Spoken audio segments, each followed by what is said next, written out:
लोक जनशक्ति पार्टी रामविलास के नेता चिराग पासवान ने झारखंड चुनाव लड़ने की तैयारियां तेज कर दी है।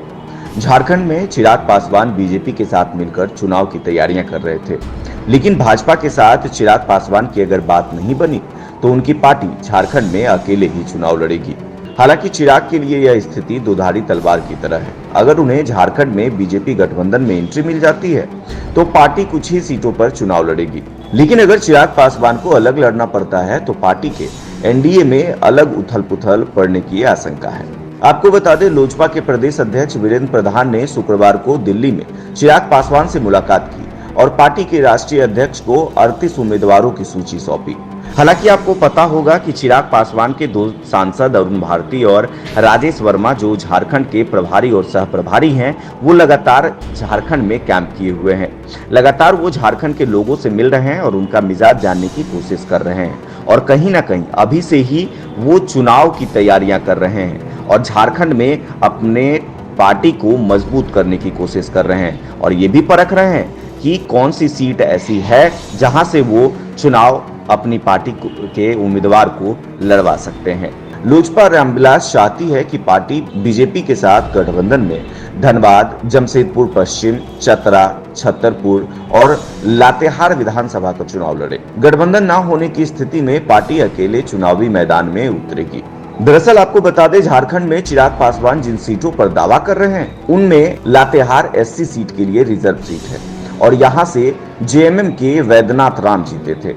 बीजेपी दूसरे नंबर पर रही थी। लातेहार में लोजपा का कोई उम्मीदवार नहीं था। दूसरी सीट छतरपुर भी एससी के लिए रिजर्व सीट है, जहां से बीजेपी की पुष्पा देवी जीती थी। आरजेडी के विजय कुमार दूसरे नंबर पर रहे थे। छतरपुर में भी लोजपा का कोई उम्मीदवार नहीं था। जमशेदपुर पश्चिम सीट से कांग्रेस के मुन्ना गुप्ता चुनाव जीते थे और यहां बीजेपी के देवेंद्र नाथ सिंह दूसरे स्थान पर रहे थे। लोजपा का यहां कोई उम्मीदवार नहीं था। यह एक सामान्य सीट है। चतरा भी एससी के लिए आरक्षित सीट है और यहां से आरजेडी के सत्यानंद भोक्ता ने बीजेपी के जनार्दन पासवान को हराया था। वहीं धनबाद की सीट से बीजेपी के राज सिन्हा ने कांग्रेस के मन्नान मलिक को हराया था। लोजपा के विकास रंजन को यहां 1% के करीब वोट मिला था। भले चिराग पासवान झारखंड में बीजेपी के साथ मिलकर चुनाव लड़ने की तैयारी कर रहे हैं, लेकिन बीजेपी की तरफ से पिछले दिनों झारखंड में एनडीए की चुनावी रणनीति क्या होने वाली है और कौन सी पार्टियों की क्या भूमिका रहने वाली है, इसको लेकर प्रेस कॉन्फ्रेंस कर कहीं ना कहीं इशारा दे दिया है। तो कुल मिलाकर कह सकते हैं कि झारखंड में जो एनडीए गठबंधन है उसमें चिराग पासवान अभी किसी भी भूमिका में नहीं है। बीजेपी एनडीए गठबंधन में फिलहाल झारखंड में आजसू और जदयू के साथ आगे बढ़ना चाहती है। झारखंड के बीजेपी प्रभारी हेमंता बिस्वा शर्मा ने पिछले महीने खुलकर कहा था कि पार्टी झारखंड में आजसू और जदयू के साथ गठबंधन करेगी।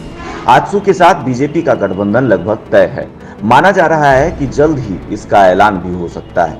वहीं नीतीश कुमार भी झारखंड में 10 सीट पर तैयारी कर रहे हैं, लेकिन बीजेपी एनडीए गठबंधन में उन्हें 3 सीट दे सकती है। झारखंड में अगर चिराग पासवान को बीजेपी का साथ नहीं मिलता है तो चिराग पासवान की लोजपा एनडीए से अलग होकर चुनाव लड़ सकते हैं और इसकी आशंकाएं जताई जा रही हैं। झारखंड में दलित वोट निर्णायक है और उन्हीं के दम पर चिराग पासवान अपनी पार्टी का विस्तार करना चाहते हैं। पिछले 1 महीने में लोजपा झारखंड में लगातार चुनावी अभियान चला रही है। देखना काफी दिलचस्प होगा कि चिराग पासवान बिहार के बाद क्या झारखंड में अपना असर छोड़ पाएंगे। क्या चिराग पासवान जो लगातार दौरे कर रहे हैं, झारखंड में चुनाव की तैयारियां कर रहे हैं और कहीं ना कहीं अभी से ही चुनावी बिगुल फूंक दिया है, तो क्या चिराग पासवान की मेहनत झारखंड में भी रंग लाएगी। ब्यूरो रिपोर्ट, देशवा न्यूज, पटना।